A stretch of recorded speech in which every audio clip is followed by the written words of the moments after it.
Ah, que grandeza tu tens, meu Senhor, céus e estrelas, tu és Criador, nuvens e o sempre belo luar contam ao mundo deste amor sem par.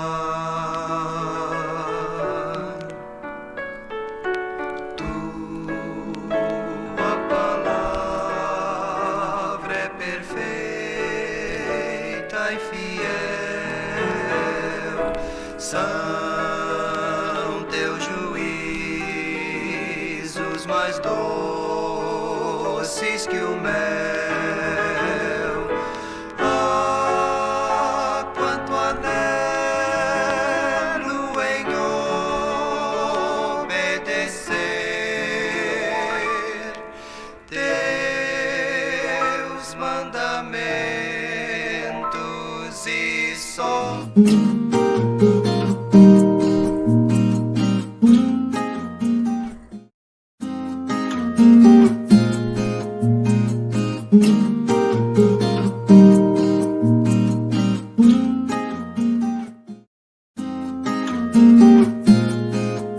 Que a anorexia fez mal.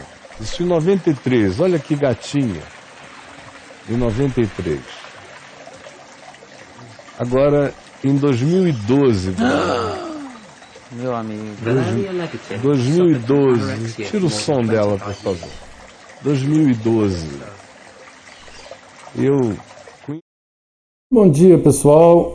Hoje o nosso estudo bíblico vai falar sobre um outro tipo de orientação espiritual que favorece ou que faz com que as pessoas desenvolvam um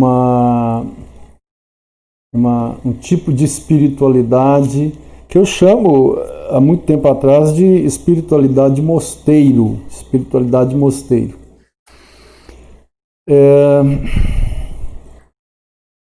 Então, vai ser o nosso estudo de hoje, né? Nós já vimos aí pelo menos 4 tipos de orientação que as pessoas recebem do seu grupo religioso, da sua igreja, né, dos seus gurus, do seu líder, do seu mentor, que são orientações que geram uma manifestação ou um desenvolvimento de uma espiritualidade fora da revelação que Deus deixou para nós, fora do Evangelho, né? Fora da espiritualidade sadia, a espiritualidade que o Evangelho nos ensinou, que a Palavra de Deus nos ensina para que possamos desenvolver. Então, nós já vimos aí a espiritualidade mística, e nós vimos a espiritualidade legalista, vimos a espiritualidade asceta, vimos a espiritualidade exteriorista, e esses 4 tipos de manifestações de espiritualidade, elas são resultado de uma orientação errada por parte da liderança aí dessas pessoas, né? Então, acaba que essas pessoas que estão na liderança, elas orientam de forma errada e as pessoas desenvolvem, então, espiritualidades que muitas vezes chegam a ser espiritualidades doentias, que adoecem a mente da pessoa, que adoecem o relacionamento da pessoa. Hoje nós vamos ver mais um tipo de orientação que produz um tipo de espiritualidade também fora dos padrões da graça de Deus e da palavra de Deus. É o que eu chamo de espiritualidade de mosteiro. Então, é um tipo de espiritualidade que ela é manifestada conforme algumas orientações ou doutrinas ou crenças que a pessoa recebe. Ou ela mesma ela faz parte de um grupo e recebe da liderança daquele grupo, ou ela mesma se ensina através de livros que ela lê, através de gurus que ela segue na internet, ou pastores, ou padres, enfim. Essa espiritualidade, qual é o âmago dela? Né? Que o favor de Deus, a graça de Deus, ela se conquista.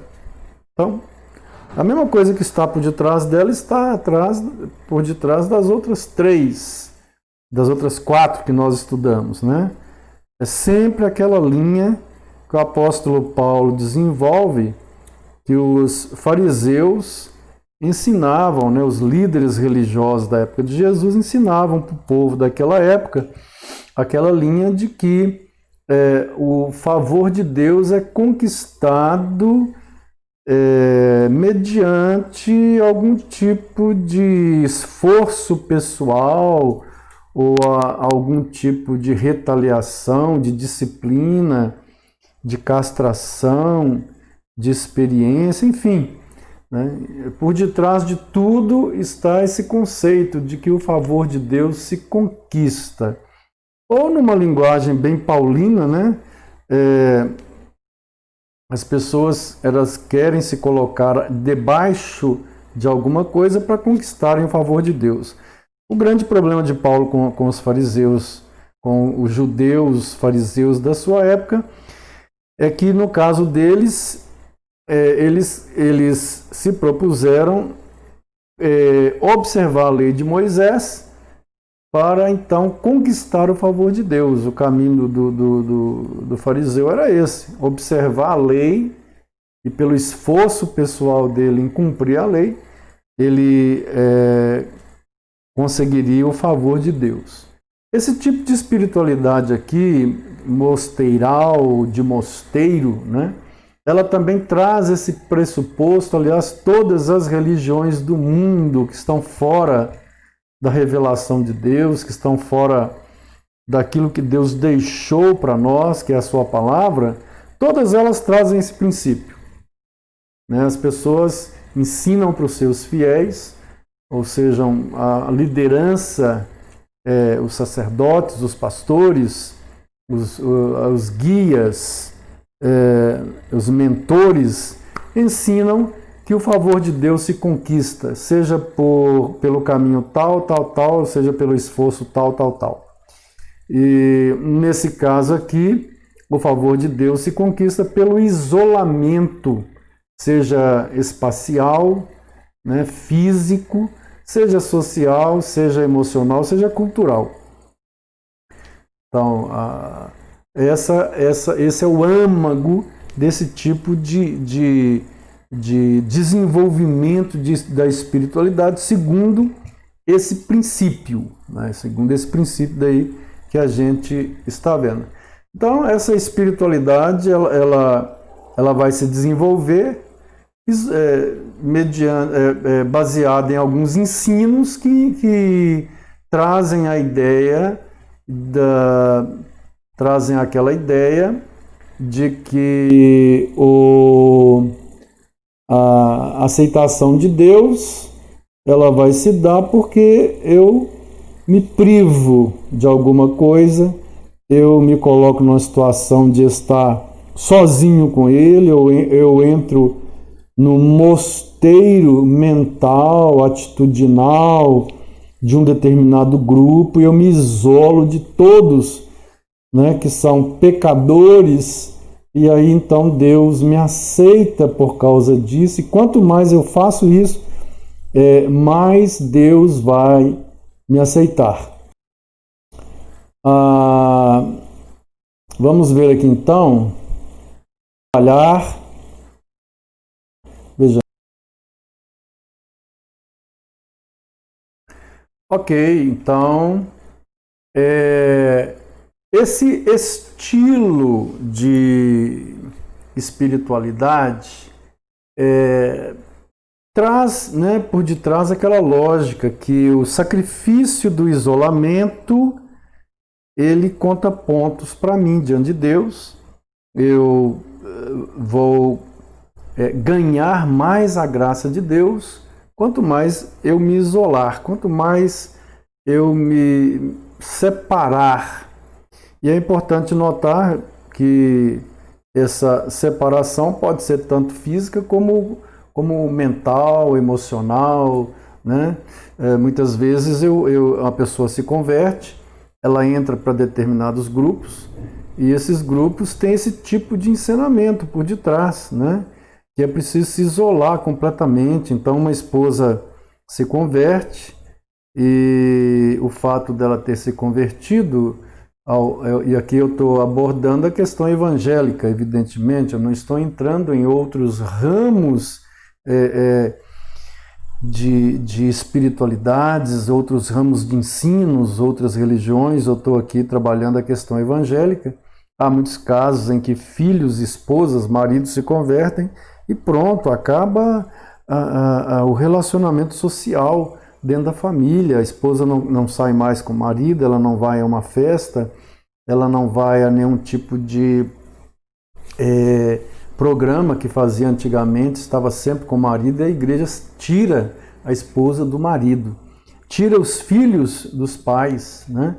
Então, por quê? Aquele determinado grupo tem esse tipo de abordagem nos seus ensinamentos, que a pessoa se isola dos demais, ela simplesmente morre para os demais.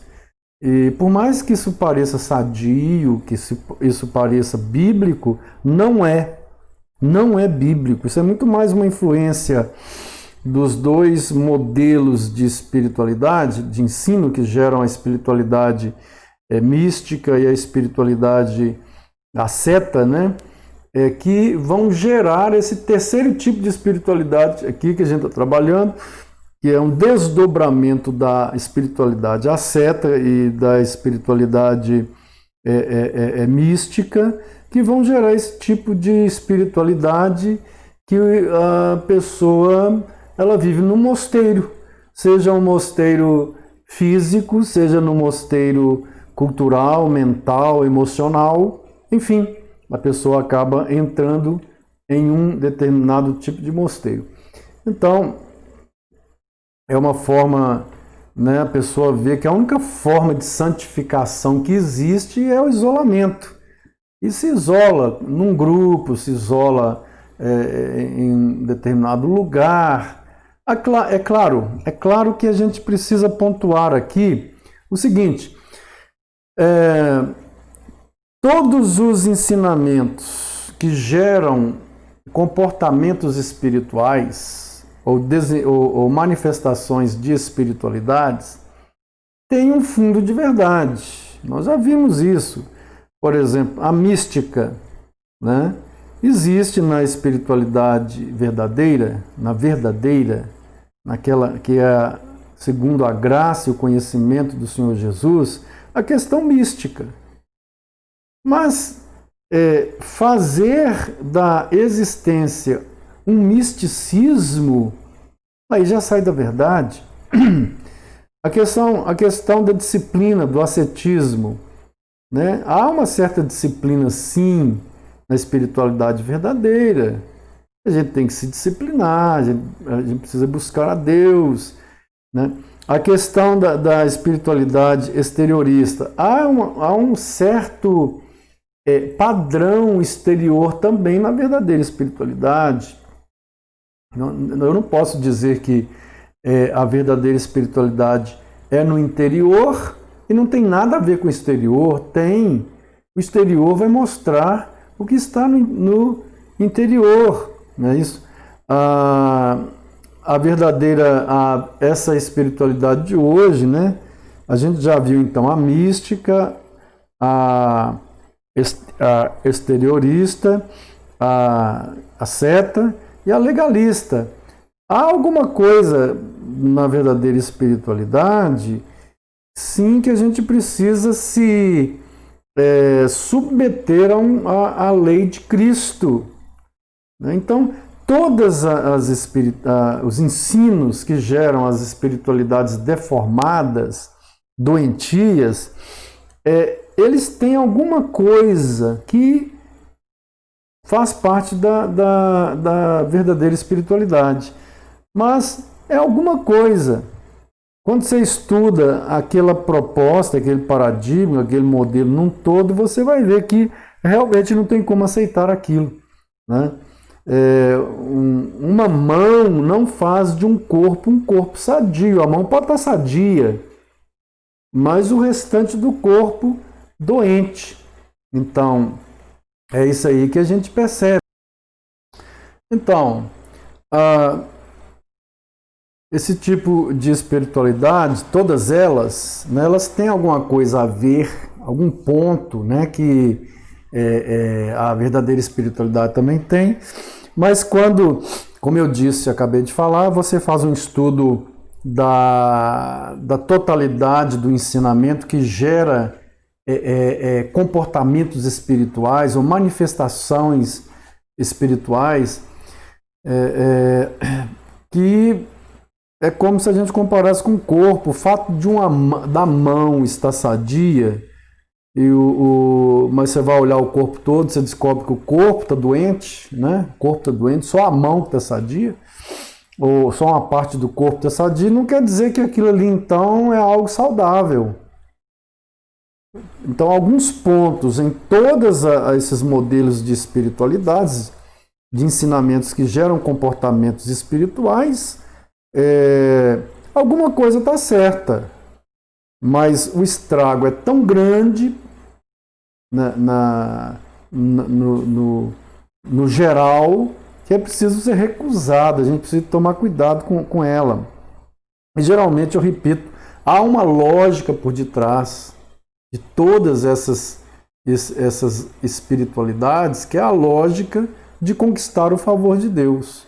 Então, notem que são espiritualidades do homem, de construção do homem tentando construir alguma coisa para chegar a Deus. A mesma lógica que está presente nas demais religiões do mundo. A lógica é fazer alguma coisa para conquistar o favor, a simpatia, o amor, para aumentar ainda mais o amor de Deus, a aceitação de Deus, né?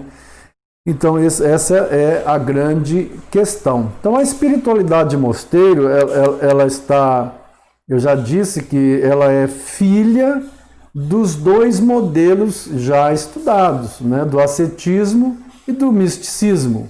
A gente já trabalhou isso aí alguns minutos atrás, e a pessoa, ela sente que se ela se isolar, o isolamento, e seguir certas disciplinas daquele isolamento, seja um isolamento individual, seja grupal, é somente através disso daí que Deus vai aceitar a pessoa. Então, quanto mais ela se disciplina, ela se isola para buscar experiências com Deus sozinha, ela vai receber mais a graça de Deus.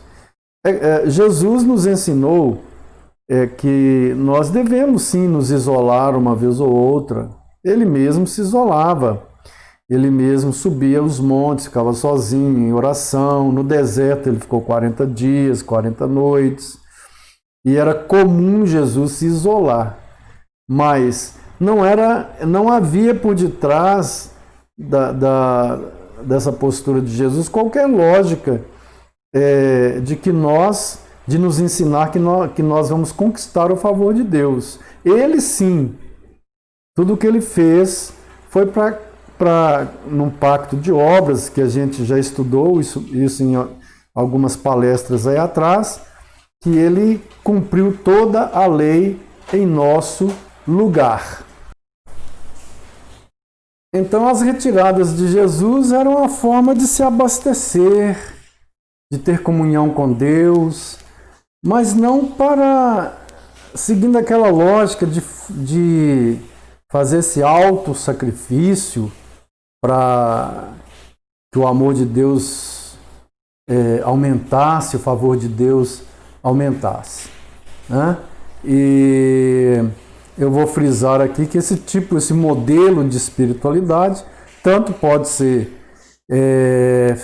essa reclusão física, a pessoa ela resolve, né, se isolar num convento, se isolar no mosteiro, ou se isolar lá num cantão do mundo, construindo uma casinha lá, uma capela, e ali sozinho, ou num grupo, né, numa fazenda, ou pode ser um isolamento simbólico. A pessoa se converte, entra para um grupo e pronto, ela se isola, ela simplesmente corta todas as relações dela com todo mundo que antes eram pessoas do seu convívio. Por quê? Porque essas pessoas elas não vivem de acordo com esse grupo, com essa orientação. E tem gente que chega num radicalismo tão grande que o tipo de roupa é completamente recusado, o tipo de lugar que frequentava, um restaurante que ia com o marido para almoçar todo domingo, já não vai mais, ou uma festa que o marido ia com o marido, já não vai mais, ou na praia, não usa mais determinado tipo de roupa, não vê mais televisão, e por aí vai. Mas com aquela lógica sempre de que a santificação ela consiste numa série de reclusões, de abandonos, de cortes. O grande problema é quando a mentira se parece com a verdade. Esse é o grande problema. O grande problema não é a mentira, é quando ela se parece demais com a verdade. Porque há certas questões na espiritualidade verdadeira que realmente envolvem afastamento, envolvem isolamento, envolvem cortes. Sim, a Bíblia está cheia disso. O Novo Testamento fala para a gente sair do meio, para a gente cortar isso, não fazer aquilo que a gente fazia antes, que era de caráter pecaminoso, como por exemplo Paulo fala, né? Quem mentia não minta mais, quem furtava não furte mais, né? Jesus fala para a mulher lá, foi pega em flagrante adultério, onde estão os teus algozes, né? E ela diz, Senhor, ninguém me apedrejou. Então ele disse, vá e não peques mais, não é isso? Então deixar determinado estilo de vida para seguir a Jesus, determinadas práticas, né? Entra no teu quarto, fecha a porta, né? Ou uma retirada para um sítio, para um jejum, um retiro espiritual, né? Para um jejum, passar alguns dias ali em oração, em busca de Deus. Isso é extremamente salutar. Extremamente salutar, né? Ou a disciplina de ter a oração em determinado horário do dia, ter o hábito de ler a palavra, de meditar, de orar, de buscar. Extremamente salutar. Mas isso é diferente desse modelo de espiritualidade de mosteiro.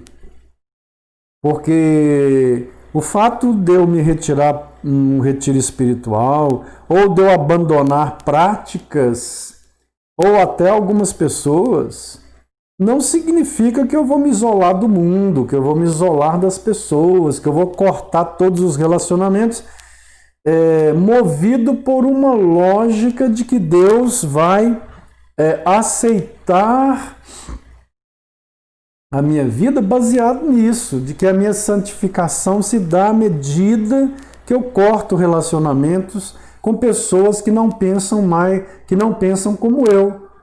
No sentido de que agora eu descobri a verdade, eu preciso cortar tudo. Esse povo com o qual vivia e convivia antigamente não faz parte mais da minha vida. Para começar, é só notar a vida de Jesus. Jesus não cortou relacionamento com ninguém. Quando os fariseus chegavam, mas o teu mestre come com pecadores, teu mestre é um beberrão, ele vai em festa aí na casa de pecadores, né? Eram os apelidos que ele tinha naquela época: beberrão, fanfarrão, vai em festa, anda com meretrizes, anda com pecadores. Jesus não deixou essas pessoas de forma nenhuma. Ele não seguiu essas pessoas, ele entrou no meio dessas pessoas para que essas pessoas o seguissem. Mas o fariseu, a mentalidade do fariseu é um tanto quanto igual à mentalidade legalista, à mentalidade ascética, à mentalidade desses tipos de espiritualidade. Olha com o senhor não sabe quem é essa aí que está chorando aos teus pés? Se o senhor soubesse, o homem pensando lá, o anfitrião que o convidou para uma refeição na casa dele, se ele soubesse quem é essa tal aí que está aí chorando aos pés dele, ele não aceitaria isso, né? Então, alguns pontos se parecem desses modelos que nós estudamos aí com a verdadeira espiritualidade. Mas o que é mais perigoso é quando a mentira se parece com a verdade. Isso é um perigo terrível. Isso é chamado na filosofia de sofisma. O sofisma é perigosíssimo, porque quem não tem discernimento não consegue perceber a diferença de um para o outro, de forma nenhuma. Pois bem, um testezinho aqui para ver se a espiritualidade que eu estou, se os ensinamentos que eu estou seguindo e que estão gerando a minha espiritualidade, o meu comportamento espiritual, se essas colocações aí são falsas ou são verdadeiras. Isso é, se elas dizem respeito à falsa espiritualidade ou se dizem respeito à verdadeira. O meu crescimento espiritual depende de muito autossacrifício e disciplina. É falso ou verdadeiro? O que você pensa disso aí? O meu crescimento espiritual depende de muito autossacrifício e disciplina. É falso. O meu crescimento espiritual depende de Deus, em primeiro lugar, do Espírito de Deus, do poder da graça de Deus em mim e das decisões que eu tomo em obedecer a Deus. É isso que vai gerar o crescimento espiritual. Segundo, a verdadeira espiritualidade é alimentada por contínuas experiências com o poder de Deus. Pode ser verdadeiro, mas pode ser falso, porque a verdadeira espiritualidade ela é alimentada pela palavra. Ela é alimentada por algumas questões importantes. Vamos lá. A palavra de Deus, especialmente, a oração, a congregação. Então, esses atos ou essas coisas são chamadas na Bíblia de meios de graça. A palavra, através da palavra ele fala comigo, através da oração eu falo com ele, e através da congregação eu sou fortalecido na comunhão dos santos.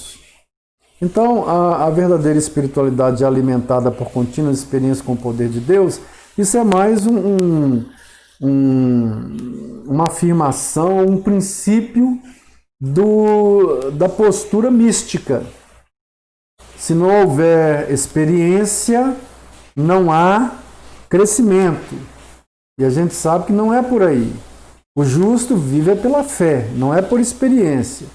Então, se houver experiência, eu sentir, por exemplo, a presença de Deus, que maravilha! Mas se eu não sentir a presença de Deus, pela fé eu sei que Deus está presente. Ah, eu estou passando por uma grande luta, uma luta muito grande, mas eu vou vencer porque eu estou sentindo o poder de Deus. E se eu não sentir o poder de Deus, eu não vou vencer? Então, esse segundo aí, ele, embora eu falei que pode ser falso ou verdadeiro, dependendo da perspectiva, ele é um princípio mais do padrão místico de espiritualidade. E então ele não vai condizer com a verdadeira espiritualidade. Assim, a experiência na verdadeira espiritualidade, ela pode ajudar? Sim. Por exemplo, a Bíblia está cheia de momentos em que Deus pede para lembrar do que foi feito no passado. Essas coisas foram escritas, né, referentemente ao povo no deserto, para que vocês não cometam o mesmo erro. Então, as experiências do passado, elas podem fortalecer a fé?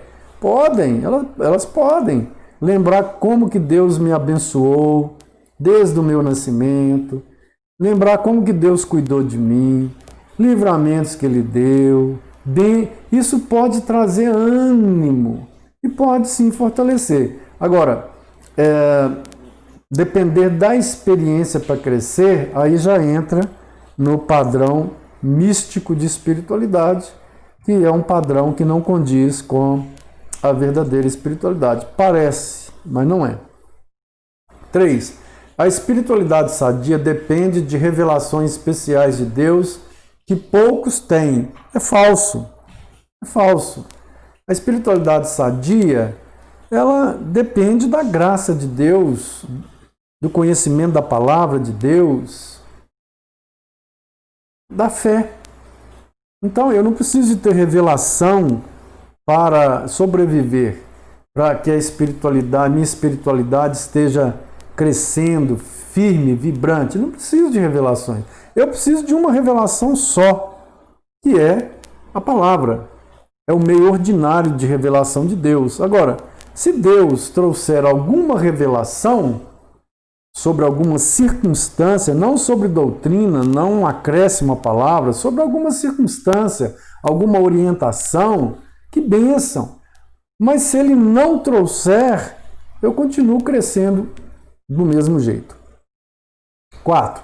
O sinal da verdadeira espiritualidade é quando reproduzimos os modos e tradições de nossas denominações. Falso! Aqui já é um princípio mais de um outro modelo que nós vamos estudar, que é a espiritualidade religiosa. Então, eu não vou comentar muito porque a gente não estudou. 5. Quanto mais nos isolamos, mais agradamos a Deus e nos chegamos a Ele. Esse já é um princípio desse padrão de mosteiro, então é falso, né? A maior evidência de que estou crescendo é quando trabalho na igreja, me afasto de quem não é da igreja e leio muito a Bíblia. Também é um princípio falso, mas esse princípio ele faz parte do modelo que a gente ainda vai estudar, que é o modelo ativista. Existe um modelo de espiritualidade que ensina alguns ensinamentos que vão gerar esse comportamento das pessoas, ou essa manifestação de espiritualidade, do ativismo, que confundem crescimento espiritual com atividades e cargos na igreja. Então isso aqui é um perigo também e é preciso que se tome muito cuidado aí com esse tipo de espiritualidade. Vou mover o coração de Deus com o meu esforço em me proibir de vários prazeres, inclusive o esporte. Isso já é aquele modelo asceta. de espiritualidade que nós já vimos aí. Se você ainda não viu essa aula, você pode ver lá espiritualidade ascética ou asceta. Então é falso, né? Um princípio falso. 8. Cristianismo é ver o poder de Deus todo dia, anjos, arrebatamentos, fogo santo, línguas, curas, etc. Falso, falso. O justo vive pela fé e não pelo que ele experimenta ou sente. Né? O apóstolo Paulo diz que há 14 anos atrás eu conheço um homem, e se você conhecer o contexto ali, ele está ali lutando em 2 Coríntios, a partir do, se não me engano, do capítulo 12, só conferir aqui para ver, mas ele parece que é a partir do capítulo 12, ele está ali enfrentando um grupo de apóstolos que chegaram na igreja dos Coríntios, e aqueles apóstolos viam um anjo todo dia, eram arrebatados todo dia eles tinham esse tipo de experiência mística. Então Paulo, lá no, se não me engano, capítulo 12, mas deixa eu ver isso aqui, porque você ficar citando referências sem ter certeza. 2 aos Coríntios, no capítulo, a partir do capítulo 11, Paulo continua, Paulo defende a sua autoridade apostólica. É a partir do capítulo 10, né? Mas muito especialmente lá no capítulo 12, ele então vai falar aí que, lá no capítulo 12, pelo que sinto, porém, no início lá, ele fala que conhece um homem, e é ele mesmo, ele não vai falar que é ele para não aparecer, porque aqueles falsos apóstolos gostavam, né? Eu fui arrebatado ao céu, eu fui arrebatado ao inferno, eu vi isso, eu vi aquilo outro, eu fui orar e fogo apareceu, queimou ao meu lado, tudo queimou, línguas, né? Eu falo língua de anjo e tal, de não sei quantas categorias de anjos e curas. Então notem bem que o apóstolo Paulo fala assim, eu fui arrebatado, né, ao terceiro céu, eu vi coisas que não podem ser faladas aqui na terra. Então Paulo, ele fala, conheço um homem que há 14 anos atrás ele foi arrebatado, né, deixa eu conferir, terceiro céu. Ver que eu estou com esse terceiro na cabeça, só conferir aqui se é isso mesmo. E diz ele, então, que há 14 anos atrás, 14 anos, não era... Paulo não ficava tendo esse tipo de experiência todo dia, não. Na verdade, ele pregava o evangelho, ele era preso, ele apanhava, ele participou de vários naufrágios, nenhum anjo saiu voando e subiu com ele, né, e arrebatou, e ele desapareceu daqui, apareceu em outro lugar. Quando ele fugiu lá de Damasco, nenhum anjo o tirou da cidade, ele teve que descer por um cesto. Enfim, mas há 14 anos atrás ele teve uma experiência, provavelmente na época em que ele estava pregando em uma determinada cidade, foi apedrejado, esteve entre a morte e a vida e teve uma experiência de quase morte, e nesse momento ele tem essas visões, né? E ele fala, conheço um homem em Cristo que há 14 anos foi arrebatado até o terceiro céu. 14 anos. Então não era essa questão assim de que a vida cristã era cheia, todo dia tendo experiência com anjo, com isso, com visões, isso, aquilo outro, não. Então isso daí é mais algo que está dentro da espiritualidade mística, aquela espiritualidade mística. O justo viverá pela fé, o 9 aqui, é verdade. Na espiritualidade verdadeira, o justo vive pela fé. Se ele sentir a presença de Deus, amém. Se não sentir, amém. Deus está presente do mesmo jeito.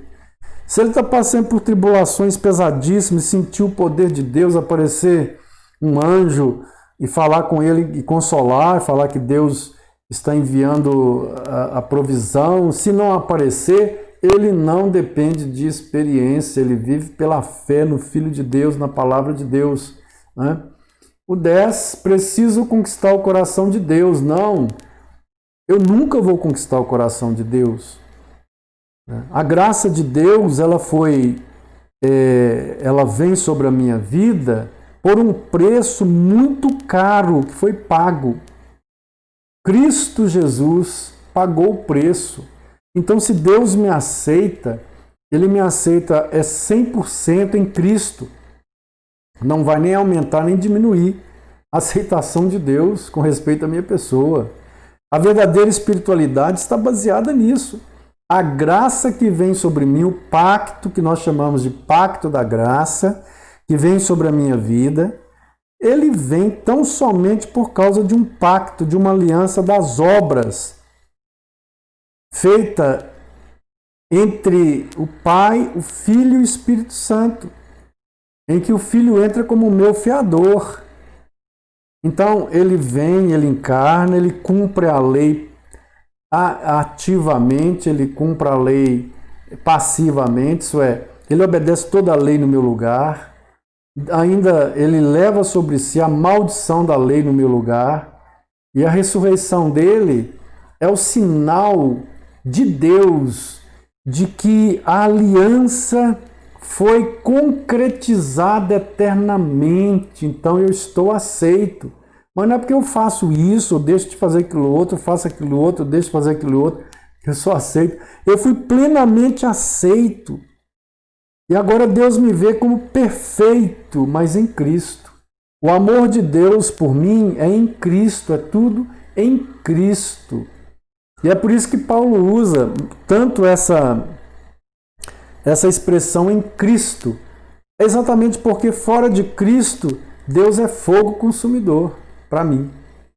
Em Cristo, debaixo de Cristo, ou debaixo dessa aliança da graça, Deus é Pai para mim.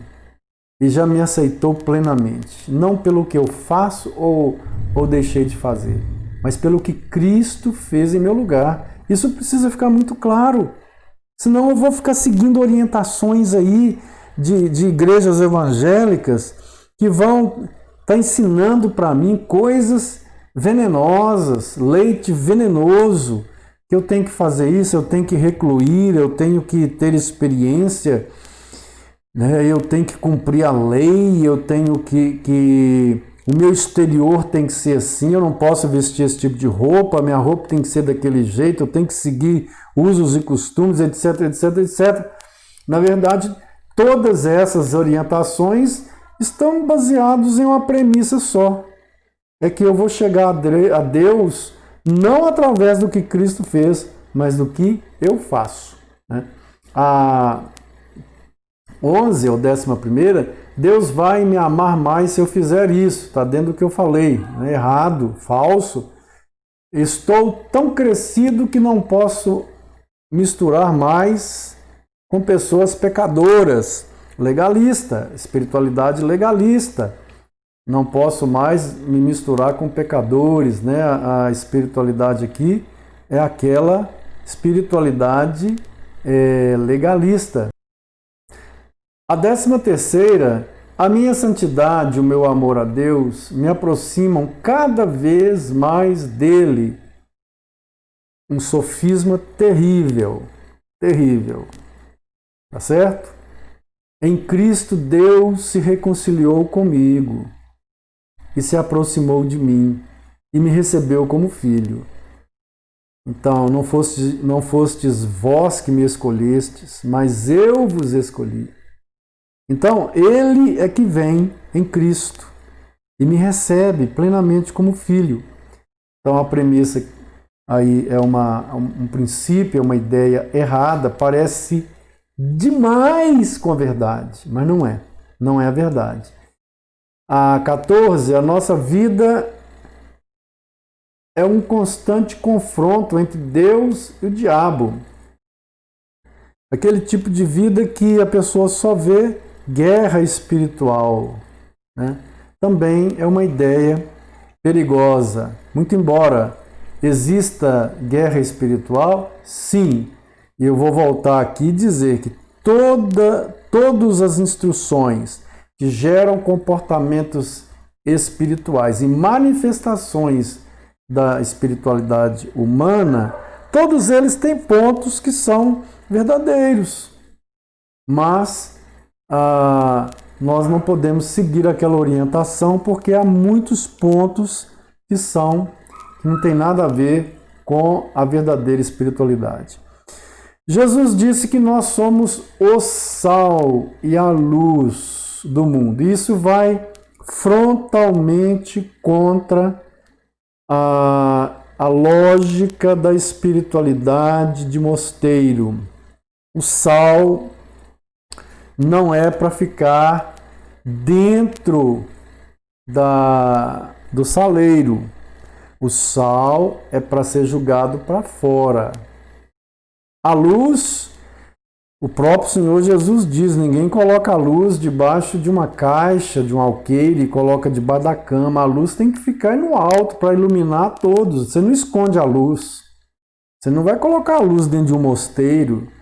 Ser luz dentro do mosteiro, seja ele um mosteiro real, físico, ou mosteiro do grupo mental, é fácil. Mas ser luz lá fora é que é o grande desafio. Ser luz fora é o grande desafio. Pois bem, esse texto aqui, ele é do Senhor Jesus, né? São palavras dele. E repara, pois, que a luz que há em ti não sejam trevas. Porque se a orientação que você está recebendo com respeito à vida com Deus, com respeito ao discipulado, ao seguir a Deus, se a orientação que você está recebendo vem embrulhada com uma aparência de luz, mas se na verdade é errada, então o seu comportamento espiritual, a sua vida espiritual vai ser um fiasco. E olha, querem ver uma coisa? Só existe um padrão espiritual que vai me proporcionar vencer o pecado, ter um relacionamento sadio com todos, ter a alegria da salvação, ter a certeza da salvação, o gozo espiritual de que eu vou morar no céu, que eu já estou morando no céu e vou estar com meu Senhor, quer viva, quer morra, eu sou do Senhor. A alegria da volta do Senhor Jesus. Só há uma forma do crente experimentar essas bênçãos, se ele está crescendo na graça e no conhecimento do Senhor Jesus. Qualquer tipo de cristão que esteja recebendo uma orientação errada, que vem como luz e que ele a considera como luz, e está bebendo dessa fonte de água venenosa, mas para ele é água limpa e cristalina, ou esse leite venenoso, estragado, ele não vai desenvolver certeza do amor de Deus, certeza da aceitação de Deus, comunhão verdadeira com Deus, certeza e alegria da salvação, certeza e alegria da volta de Jesus. Ele não vai desenvolver. Porque esses modelos de espiritualidade, eles partem de doutrina de homens. E isso não vai poder gerar nessa pessoa essa alegria verdadeira da salvação. Então, se a luz, né, que você pensa que há em você, você está tendo um comportamento dentro do padrão, por exemplo, legalista de espiritualidade, e você acha que é aquilo ali mesmo, você está sendo bem orientado, e o legalista nunca acha que está errado. Olha, mas se o que você está recebendo como orientação for trevas, você está bebendo aquilo. O que vai estar dentro de você é trevas. As pessoas vão nos ver se nós estamos seguindo algum padrão desses de espiritualidade que nós já vimos. O que elas vão ver em nós? Elas só vão poder falar de nós o seguinte: olha, são pessoas duras, pessoas cegas, amargas, são pessoas críticas, cítricas, são pessoas estranhas, são pessoas que brigam com todo mundo, são crentes, mas brigam com todo mundo, se separam de todo mundo. Os comentários a nosso respeito serão esses. Agora, se nós estamos crescendo na verdadeira espiritualidade, os comentários que a gente vai ver, puxa, fulano é alegre, fulano é feliz, fulano é tão fiel, fulano é abençoado, fulano é tão amigo, fulano é isso, aquilo outro, só positivo, a não ser que a igreja esteja passando por um tipo de perseguição, e mesmo assim ninguém é cego. Mesmo assim ninguém é cego não, né?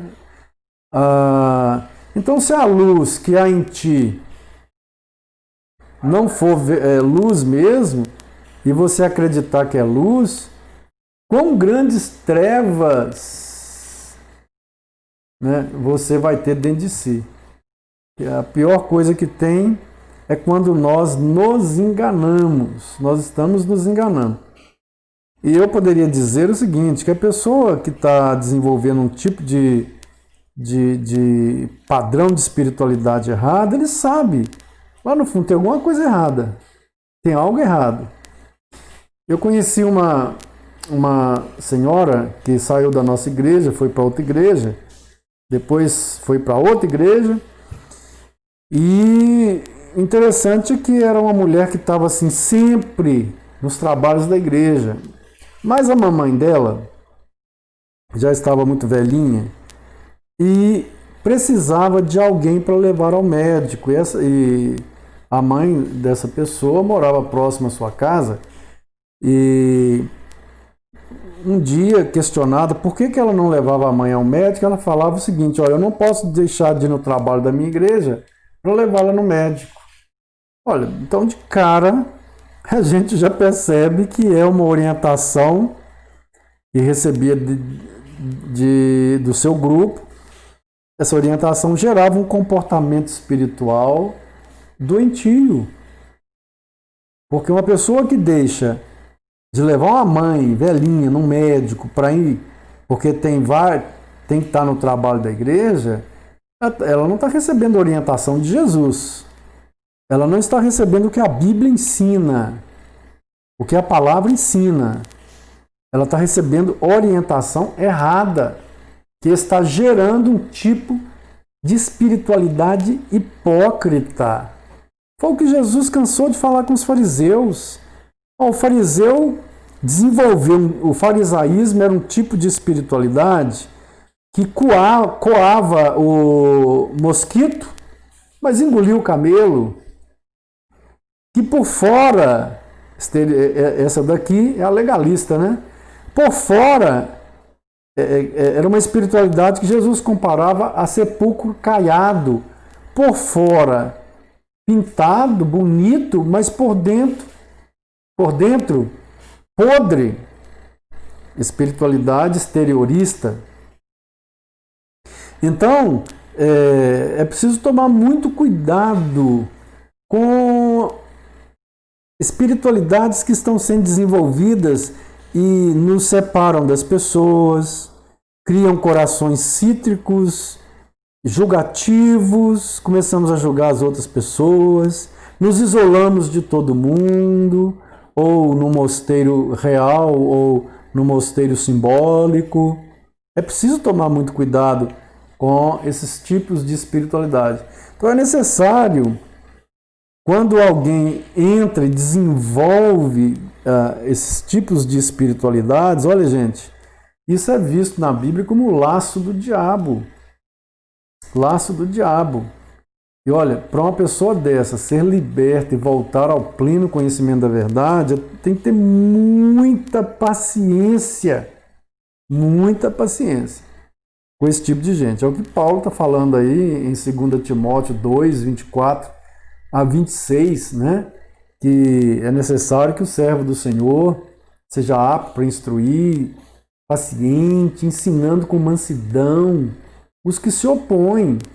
E essas pessoas, quando elas se envolvem com esses ensinamentos errados, com esses grupos, ou está bebendo da internet, ou lendo livros, né, já não vai mais à sua igreja, a outra lá está melhor, né, ou encontrou um guru na internet, um pastor na internet, elas começam a desenvolver comportamentos espirituais e se opõem, começam a se opor na sua igreja, a se levantar contra a direção da sua igreja. Então, para uma pessoa dessa voltar, né, retornar à sensatez e livrar-se do laço do diabo, é muita oração, muita paciência, muita tranquilidade, muita mansidão, para ver se convence e mostra a pessoa qual é a verdadeira, né, espiritualidade. Quando Jesus diz que nós somos luz e sol, isso quer dizer que nós fomos chamados para brilhar no mundo. O que é isso, brilhar no mundo? Eu não tenho, porque eu me converti, que abandonar os meus amigos, abandonar o meu círculo de amizade, abandonar os locais que eu frequentava, abandonar meu marido, minha esposa, meus filhos, meus pais, e me isolar, não conversar mais com os irmãos. Ah, por que você não está conversando mais com seus irmãos? Não, porque eles só falam coisas que não são mais do meu círculo. Ora, eu já falei aqui nessa aula, vou repetir, Jesus foi convidado por Mateus, né, para ir no banquete na casa dele. Quem é que estava nesse banquete? Publicanos, prostitutas, essa gente que era considerada pela religiosidade legalista da época, que é o padrão da época, como escória da sociedade. Agora, ele, como luz, ele brilhava sobre essas pessoas, sobre todas, ele convidou todas para virem a ele. Então, ele ia nesses locais e lançava o evangelho, chamava essas pessoas ao arrependimento, como chamava também os fariseus. Então, quando ele estava com essas pessoas, ou na casa dessas pessoas, o fariseu passava e falava assim,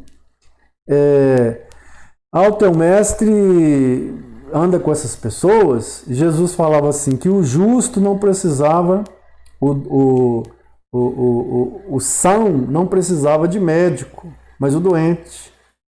Como que ele olhava para essas pessoas?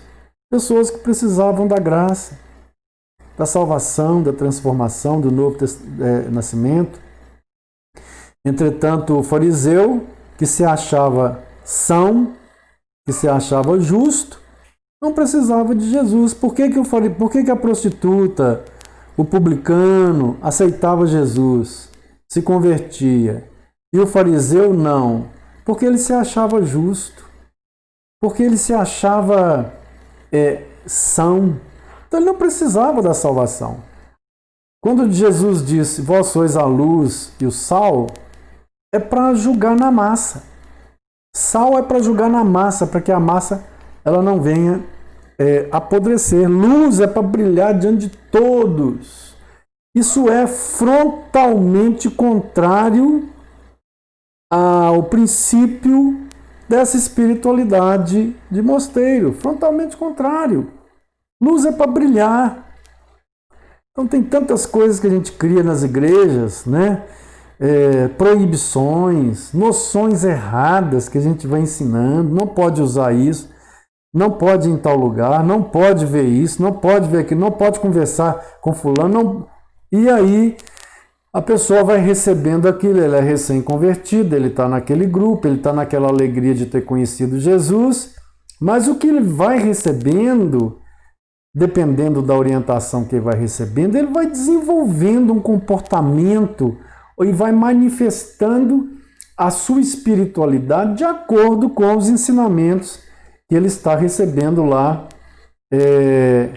daquele grupo. Então, quando o ensinamento da igreja me afasta da família, dos amigos, dos colegas de escola, dos clubes, que eu costumava ir no clube, né, jogar bola, nadar, estar ali com os amigos, da vida social, me afasta da cultura, do esporte, etc.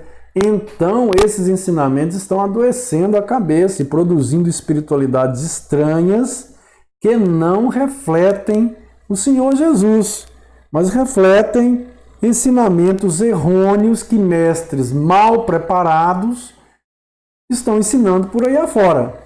E que por detrás tem aquela lógica, né? Seja qual for a espiritualidade, eu tenho que fazer isso para agradar a Deus ou para conquistar o favor de Deus. O favor de Deus.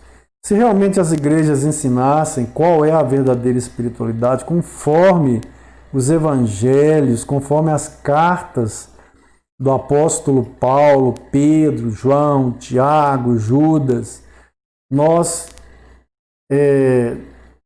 teríamos transformado o mundo completamente. As pessoas veriam Jesus sendo explicitado ou manifestado através da nossa espiritualidade, né? Então a pergunta, qual é a motivação que te leva a se autonegar, abandonar determinados prazeres, lugares e pessoas, que te faz amar a sua denominação e orar, jejuar, congregar, ler a palavra, entregar o dízimo, etc. Qual é a motivação que está por detrás disso? A motivação é que o amor de Deus e a aceitação de Deus à sua pessoa aumente, mas, se for, meu amigo, você precisa, como disse lá em Apocalipse, né, lembrar-te de onde você caiu e voltar ao primeiro amor. Voltar ao primeiro amor. Então, você faz isso é para crescer, você faz tudo isso aqui é para crescer, você faz isso para ser aceito por Deus, você faz isso para impressionar a Deus, porque se você não fizer isso, Deus não vai te aprovar. Você faz isso para ser essa a natureza que Ele te deu? Ou, aliás, eu vou repor, né? Ou você faz tudo isso como algo espontâneo da nova natureza que Ele te deu? Se for a quinta, faz por amor a Ele e não para conquistá-lo, porque você sabe que em Cristo você foi aceito, não baseado no que você faz, mas no que Cristo fez. Então a quinta aqui é o caminho, mas as 4 primeiras, se for, sai fora. Sai fora porque não é a verdadeira espiritualidade. Nós vamos chegando ao fim aqui do nosso estudo. Eu quero desejar a todos um domingo rico e abençoado, debaixo da graça do nosso Deus.